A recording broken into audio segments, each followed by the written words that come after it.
1. Whipping boy, you got beat. So the prince could learn empathy. Imagine this. You're a regular kid in royal Europe. You're not rich, you're not powerful, you're just one promotion away from being a background character in someone else's family portrait. But then, one day, someone hands you a job title, and it's whipping boy. And no, that's not a metaphor. That's literally your job. Back in the day, princes couldn't be punished. They were considered too holy, too noble, or too busy being future disappointments to get spanked like normal kids. So instead, the royal court came up with this genius solution. Let's beat someone else on their behalf. That someone else? You. As the whipping boy, you'd be raised alongside the prince, eat with him, study with him, play stickball or plague tag or whatever kids did back then. You were besties, kind of, but the moment His Royal Highness acted out, didn't study, threw food, started a war, you'd get dragged out by an adult with a stick and beaten until the prince felt bad. Except he usually didn't. Now in theory, this was supposed to teach the prince accountability. Look what your actions caused, the tutor would say, while you screamed into a pillow made of straw and class anxiety. In practice, you were basically a human guilt trip with bruises. Some sources say that if the prince and the whipping boy were genuinely close, it might have worked. The prince might say, "No, don't punish him, I'll behave." But let's be honest, if you raise a kid thinking he's chosen by God and above consequences, odds are he's not losing sleep over your welts. The worst part, this was considered a privilege. You lived in the palace, ate royal food, had access to tutors. You just had to accept the occasional unpaid flogging.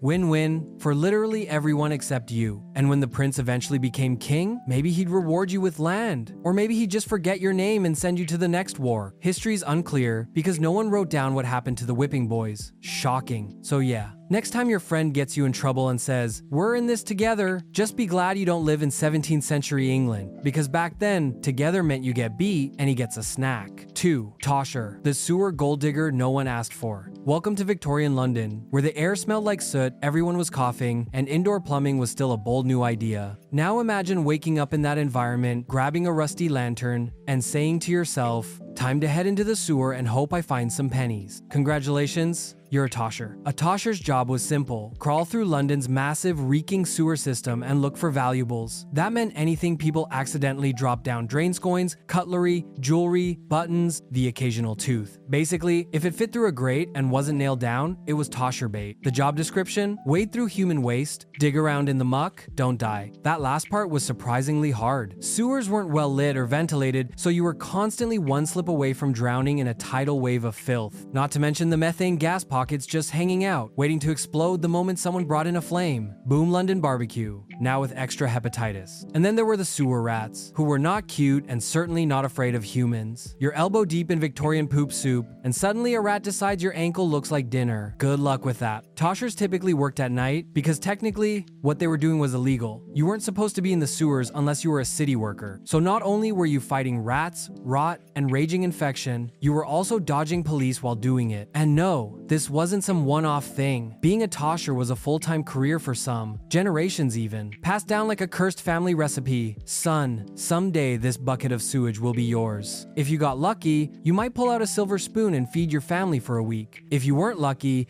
you'd fall through a broken brick walkway and end up part of the next guy's story. So yeah. When you think your job sucks, remember, someone once crawled through raw sewage for 6 pence a night, dodging gas explosions and rats the size of chihuahuas just to maybe find a lost button. And the worst part? No one ever found a Rolex. 3. Rat catcher, pest control without the paycheck. Picture this. It's the 1600s. Plague is everywhere, the streets smell like death and old cheese, and rats are basically the unofficial national animal. You know what that means? It's time to become a rat catcher. The only job worse than actually being a rat. As a rat catcher, your entire existence revolved around hunting down vermin in the filthiest parts of town, armed with nothing but a stick, a sack, and questionable immune system strength. There were no traps, no gloves, no safety gear, just you, your bare hands, and a sewer-dwelling army of plague carriers that reproduced like it was their job, which, let's be honest, it kinda was. Now, this wasn't just pest control, it was survival theater. Cities were overrun with rats, and people were dying in droves from diseases. These little gremlins carried bubonic plague, typhus, flea infestations, the works. So naturally, the city hired people who were brave yet desperate enough to crawl under floorboards, into cellars, and through trash heaps to eliminate them. And how'd you kill the rats? Sometimes with dogs, sometimes by clubbing, sometimes just biting them in half. Yeah, some rat catchers were rumored to show off by using their teeth. Not because it was effective, but because people would pay extra to see it. The 17th century version of going viral. Of course, the risk of catching something horrific was sky high. Rat bites could get infected fast. And remember, this was pre-antibiotics. One scratch, and you could go from pest control professional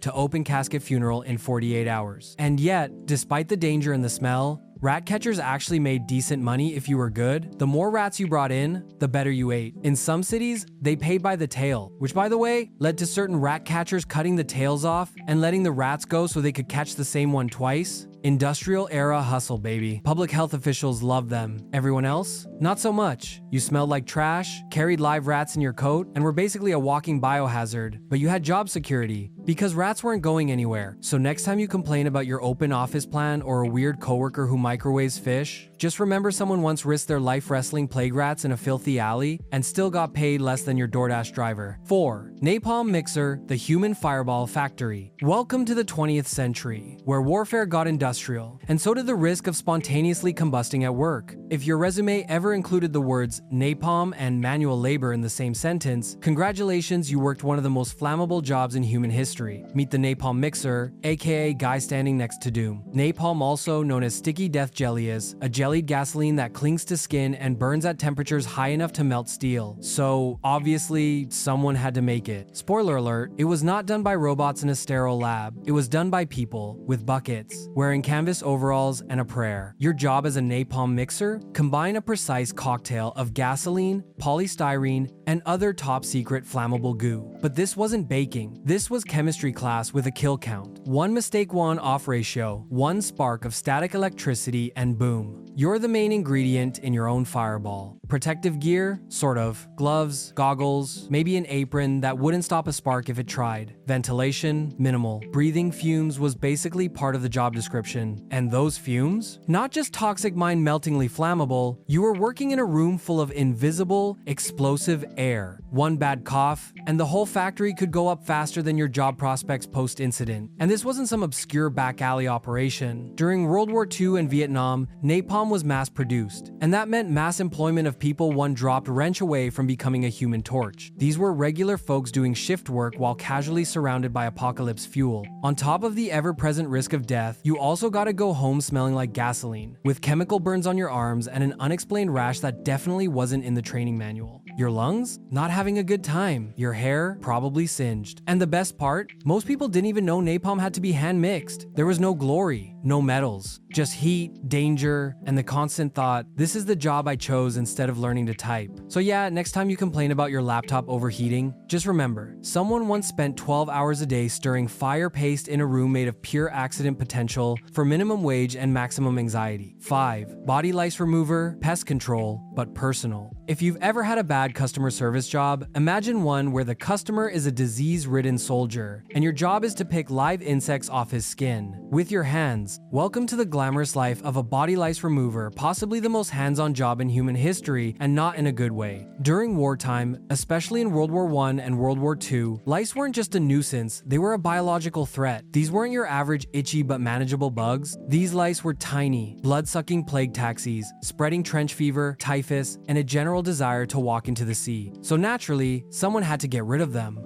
And since industrial delousing methods were inconsistent, you guessed it, manual removal. This meant physically inspecting soldiers or prisoners, pulling lice out of armpits, groins, hair, and folds of skin anywhere warm and horrifying. Tools? Sometimes tweezers, often just fingernails, bare fingernails. In some truly cursed places, like overcrowded prisons or concentration camps, the lice remover's job became a full-time gig. One report even claimed that some delousers had to bite the lice to kill them. Bite. With their mouths. I don't care how brave you are if your job requires eating parasites off someone's back, you've already lost. Did they get hazard pay? Of course not. This was usually a task given to the lowest ranking staff or, more often, fellow prisoners. It wasn't so much a job as a sentence. You'll help with lice duty or we'll give you something worse. Even outside of wartime, in asylums, poorhouses, or boarding schools. Yes, seriously, body lice removal was part of hygiene routines. Not for compassion, just for containment. If one person had lice, everyone was next, so you had to catch it early using your face next to their skin. There was no protective gear, no disinfectant, just itchy despair and a rapidly declining will to live. So yeah, next time someone someone says, at least it's a job, remember, somewhere in history, someone had to manually debug another human being like they were a diseased potato. That wasn't a career path, it was a form of spiritual erosion. 6. Execution witness. Clocking in to watch heads fall. Most jobs come with tasks, deadlines, maybe a little awkward small talk, but this one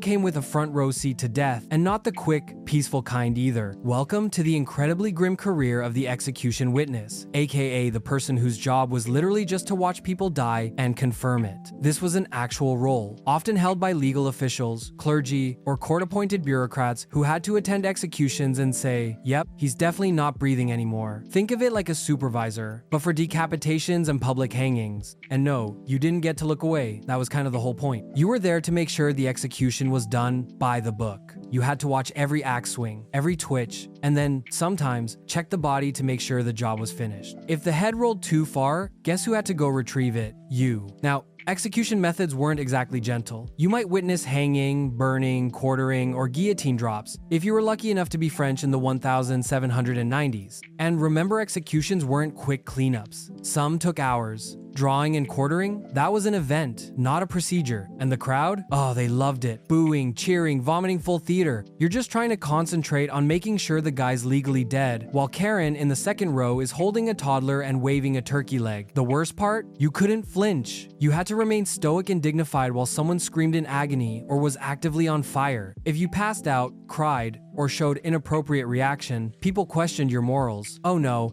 how dare you emotionally respond to watching a man boil alive? Some witnesses were government-employed scribes who had to write detailed reports afterward, like execution proceeded at 10, 4 am, head detached at 10, 6, crowd reaction, moderately impressed. This wasn't a one-time horror either. Some people did this weekly, others had to witness mass executions, standing for hours while one person after another got the axe, bullet, or rope. After a while, you'd stop counting heads and just start counting the seconds until retirement, which was probably never. So yeah, next time you sit through a boring Zoom meeting, be grateful. At least you're not spending your Tuesday afternoon watching someone's final moments and signing paperwork about it. 7. Coal trapper, child labor in total darkness. Imagine being 6 years old. You're learning to read, maybe play with block sunless. You were born in Industrial Revolution era Britain, in which case, forget the toys, kid. You're going to spend the next 12 hours of your life alone in a coal mine, sitting in the dark, opening and closing a door. Meet the coal trapper, possibly the most boring, claustrophobic, and soul-crushing job ever invented and naturally assigned to children. Because when it came to labor laws in the 1800s, the rules were simple. Is it small? Great. Put a child in it. Coal mines were dangerous to begin with: collapses, gas explosions, toxic dust, but a trapper's job was extra cursed. These kids sat in tight, lightless shafts, operating a small wooden door. Their one job? Open the trapdoor for coal carts and mules to pass, then close it again to keep dangerous gases from circulating. That's it. Open, close. In pitch black. For 12 to 16 hours straight, every day. No bathroom breaks, no lunch breaks, no breaks at all, unless you wanted to be yelled at by a 45-year-old man who's been coughing up soot since his wedding night. And because the job required zero physical effort, children as young as 4 were employed. Some kids were even chained to their stations so they wouldn't wander off or fall asleep. Just regular preschool vibes. The tunnels were often damp and freezing, meaning you were constantly sitting in wet, cold mud. Rats scurried by. You could hear carts rumbling and men shouting, but you rarely saw anyone. Some trapper kids went entire shifts without seeing another living soul. Education? Not a chance. These were unrecorded lives. Most trapper kids couldn't read or write and often didn't live long enough to learn. The best part? You made about a penny a day, maybe 2 if you were older or had the privilege of developing black lung before puberty. And if you lost a limb or developed a chronic illness, tough luck, Timmy. There's another 5-year-old waiting for your spot. So next time your Wi-Fi drops or your Starbucks order is wrong, take a deep breath and remember, someone's great-great-grandfather once sat in the dark, in a hole, in silence, opening and closing a single door for 16 hours a day, hoping the only thing coming toward him was a cart knot, a cave-in. 8. Powder monkey, children plus gunpowder, equals perfectly safe. If you thought childhood was rough because your iPad broke, meet the powder monkey, a real historical job where kids were handed explosives during naval warfare and told, try not to die before lunch. Let's set the scene. It's the 1700s or early 1800s. 1800s. You're a small boy, usually between 8 and 14 years old, and someone in your family decides, this one's perfect for carrying live gunpowder around a warship during cannon fire. And so, you became a powder monkey. Your job was to sprint back and forth between the ship's powder magazine, basically an ammo closet full of everything that could explode, and the cannons. You carried small kegs of gunpowder, sometimes in your arms, sometimes in satchels, dodging cannonballs, flying wood splinters, and the occasional screaming sailor who just lost a limb. Also, you had to be quiet. The powder magazine was dead silent because one spark, Kevin, a boot scrape could blow up the entire ship. If you dropped a barrel, misstepped, or sneezed wrong, say goodbye to your torso. You had no armor, no weapons, just speed, and a uniform that screamed easy target, because enemy ships knew what powder monkeys did, and they'd aim for you. You were the weakest link, but the most important one. If you didn't deliver that powder in time, the cannons went silent, and then you were the cannon. This job was considered a great entry point into naval service. If you didn't die by the age of 15, you could graduate to swabbing decks, scrubbing blood, or climbing masts in hurricanes, a real promotion ladder. And because this was the golden age of just rub dirt on it, injuries weren't treated. Powder monkeys often suffered burns, hearing loss, shattered bones, and total trauma before they even hit puberty. Medical care was, at best, a splash of rum and a pat on the head. And what did you get paid for all this? Pennies. If anything, sometimes you got a meal and the privilege of not being whipped. So yeah, next time someone calls kids today soft, remind them that history once handed 9-year-olds explosives in the middle of naval combat and said, try to keep up, lad. And there you have it. The worst jobs in human history, brought to you by bad luck, questionable hygiene, and the collective decision to just never say, maybe we shouldn't do this. If you've ever hated your 9 to 5, just be glad it doesn't involve lice, gunpowder, or a sewer full of Victorian regret. Like this video before someone assigns you to corpse watching duty. Subscribe so you never miss another chapter in humanities. What were we thinking, Saga? And comment below. Which of these jobs would you survive 5 minutes in? This is Jong History, where we laugh at the past so we don't cry about the present. Catch you in the next historical nightmare.